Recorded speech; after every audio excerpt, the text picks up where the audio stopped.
Olá, seja bem-vindo ao programa Em Pauta desta semana, onde iremos discutir a situação dos hospitais filantrópicos na região do Vale dos Sinos, no Rio Grande do Sul, e também a situação da saúde em geral no nosso estado. Aqui ao meu lado está presente o diretor do Simers, Dr. Jorge Eltz, e também a Elita Hermann, que é presidente da Associação dos Hospitais Filantrópicos aqui da região do Vale dos Sinos, para debatermos essa questão que está certamente entre as questões mais importantes a serem discutidas em todo o Brasil, não só apenas nos municípios ou no estado do Rio Grande do Sul.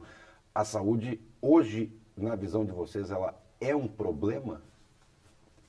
Deixo para vocês começarem, quem de vocês quiser começar a falar. Bom, a saúde na realidade vive uma crise muito grande, né? Em 2013, a população foi para as ruas, pedimos uma saúde padrão FIFA, já que o governo estava construindo hospitais padrão FIFA, né? Quer dizer, eles tinham dinheiro para construir hospitais padrão FIFA, né? Mas, na realidade, para a saúde não tem dinheiro. Do orçamento da União, 48% do orçamento vai para pagar dívida de juro bancário e só 4% vai para a saúde. Então, dá uma dimensão da importância que o governo dá para a questão da saúde. Sendo que, cada vez mais, o governo federal aplica menos em saúde, obrigando que Estado e município apliquem mais, né? Então, nos últimos anos, o percentual que o governo federal repassa para a saúde tem diminuído.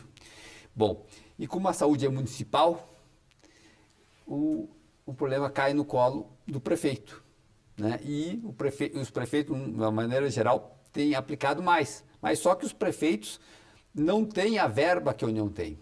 E, então, isso está acontecendo no Brasil inteiro, né? As prefeituras com dificuldade de fazer funcionar o sistema de saúde.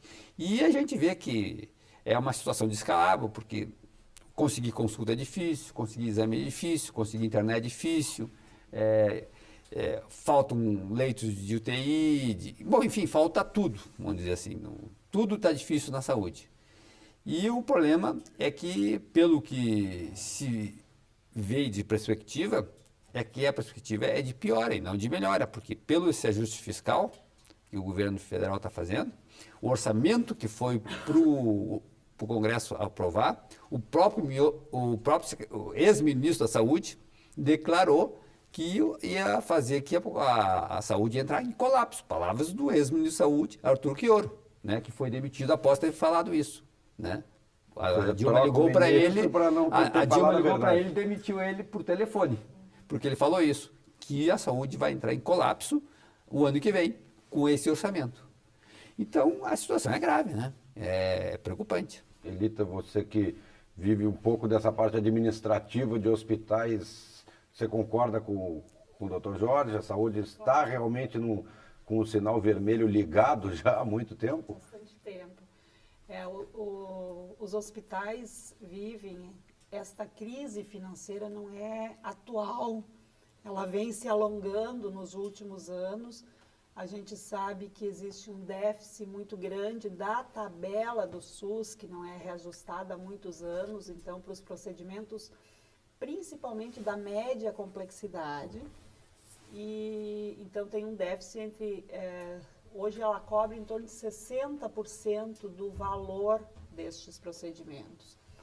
E aí, realmente, o que acaba sobrecarregando tanto o Estado quanto os municípios para recolocar este percentual, para complementar a saúde pública nos nossos hospitais.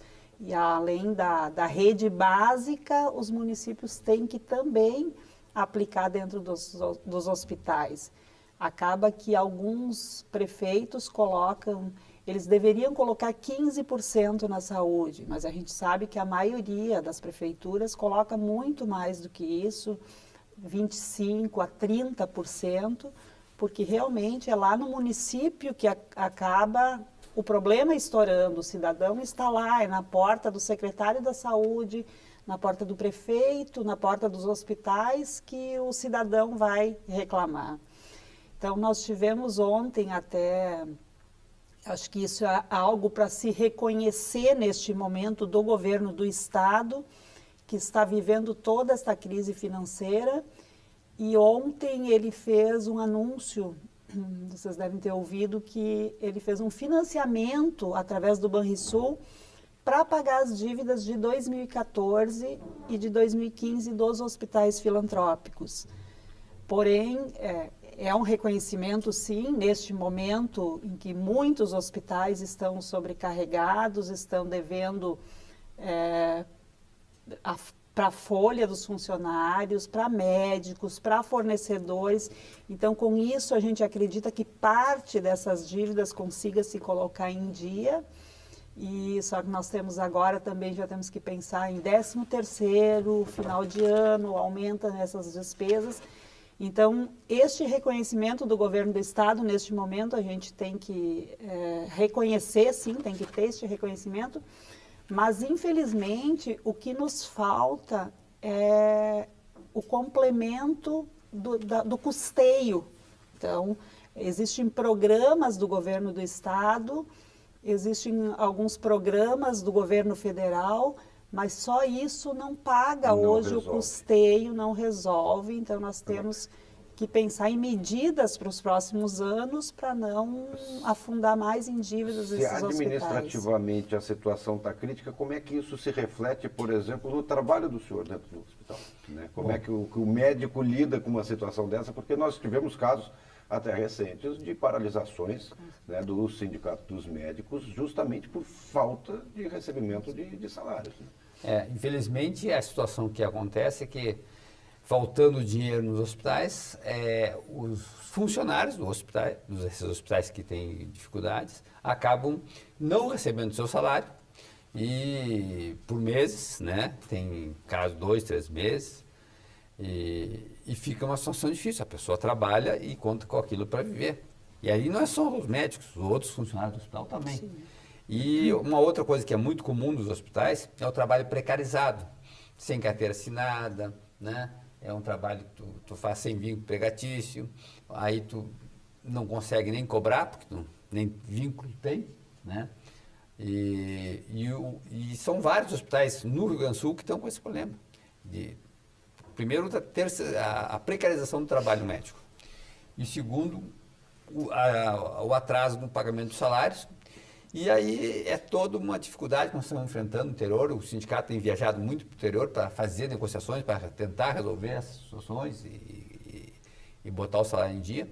Mas é difícil tu estar vivendo constantemente, né?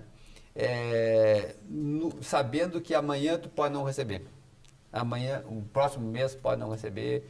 E é difícil trabalhar nessas condições, né? Sim. A propaganda que vemos, então, muitas vezes política de precisamos construir novos hospitais, isso é necessário? Ou a estrutura que se tem hoje, ela é suficiente desde que ela receba essa verba que é necessária para que ela funcione bem?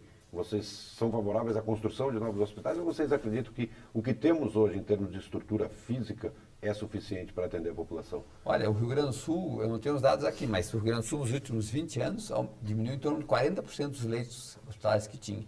Então, realmente, se ele diminuiu 40% o número dos leitos e a população aumentou e está ficando mais velha, isso significa que vai precisar mais atendimento médico e, por consequência, mais hospitais. E o Rio Grande do Sul tem um problema que ele teria que fazer uma regionalização do atendimento de saúde no estado, porque grande parte do atendimento vem direto para a capital. Tu poderia ter hospitais regionais que não precisam recebessem essas pessoas. Que elas não precisassem vir tudo para Porto Alegre. Claro que tem algumas cidades que têm uma estrutura boa e que fazem um pouco esse papel, Santa Maria, Passo Fundo, Pelotas, Rio Grande, né? Mas tem uma grande área do estado que fica descoberto e que vem direto para a capital e aí fica uma situação de superlotação, né? Então, faltam hospitais. Agora, seguinte, verba para construir hospital é uma coisa.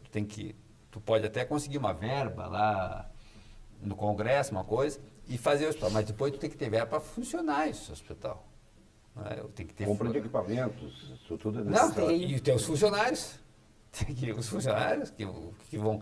Porque hoje em dia o que tu gasta para construir o hospital é o que tu vai gastar por ano com a folha de pagamento, com a manutenção do hospital. Então não é só construir o hospital, tu tem que ter dinheiro para construir, para manter ele funcionando.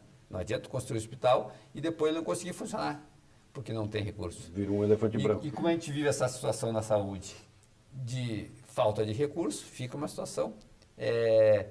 Tanto é que tu não vê falar em construir o hospital, tu vê? Então, eles falam que precisa, mas não constrói, né? A construção é a unidade básica de saúde, geralmente, né? Postos de saúde são os que é necessário que nós vemos. Que se melhore a rede hospitalar do Rio Grande do Sul, Agora, dentro da crise, a situação está agora. Fica difícil. Como é que vocês estão lidando com esse momento de crise na área da saúde, Elita, aqui dentro, né, da tua área de atuação, aqui dentro do Vale dos Sinos? Bom, a gente, desde o início do ano, vem enfrentando, na verdade, desde outubro do ano passado, quando começaram a atrasar os repasses estaduais, nós acabamos tendo que tomar medidas até nem tão simpáticas dentro das nossas instituições, que foi realmente a redução de serviços, principalmente serviços eletivos, porque a urgência e emergência, a internação clínica, nós não temos como limitar. O paciente está doente, ele chega nas nossas emergências e nós temos que atender. Então, aonde conseguiu se trabalhar um pouco para não ter um déficit tão grande foi nas cirurgias eletivas, né? E então isso para conter um pouco desses custos, mas nem assim é o suficiente, porque as nossas emergências estão abertas 24 horas e a gente tem uma sobrecarga. Só para complementar essa questão de novos hospitais, se nós formos olhar aqui na nossa região, no Vale dos Sinos, o interessante não seria realmente a construção de novos hospitais, seria de investimento, sim, nos hospitais existentes e entender formas de custeio, porque realmente, o que o senhor comentou, o problema não é o investimento na construção. Hoje, através das emendas parlamentares, elas passaram a ser emendas impositivas, onde o parlamentar é obrigado a colocar pelo menos 50% na saúde. Então, se consegue recursos de investimento em nível federal, mas o problema é manter, é o custeio dessas instituições. Não adianta nós ampliarmos o número de leitos, contratar mais funcionários, mais médicos e não ter como manter isso dentro das instituições. Teve aumento de repasse de verbas ou não? A verba está estagnada? A verba está estagnada. Em nível federal está estagnada por muitos anos. Em nível estadual, nós tivemos um incremento de programas no ano de 2014 e nós havíamos conquistado, isso realmente era uma conquista, um valor que era o IOSP, que era assim chamado porque ele era dividido pela produção da média complexidade dos hospitais. Então, este IOSP, ele vinha ao encontro dessa necessidade dos hospitais, que era justamente para cobrir a diferença da tabela SUS da média complexidade.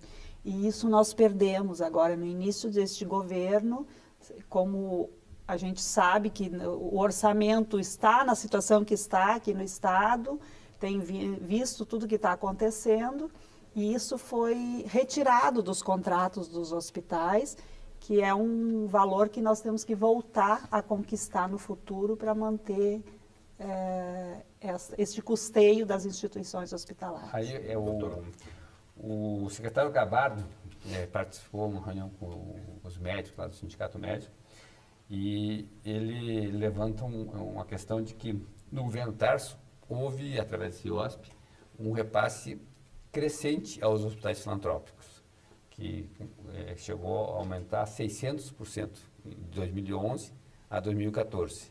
Ele começou com cento e poucos milhões e parece que estava em 650 milhões já em 2014. Então, no governo Tarso, houve realmente um aumento de aporte aos hospitais filantrópicos.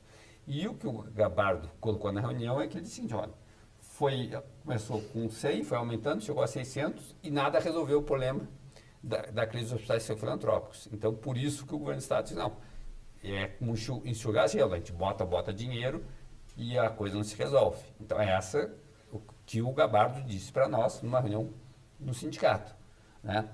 Agora, os filantrópicos são hospitais que não são 100% SUS. São hospitais que atendem particular, convênio e SUS.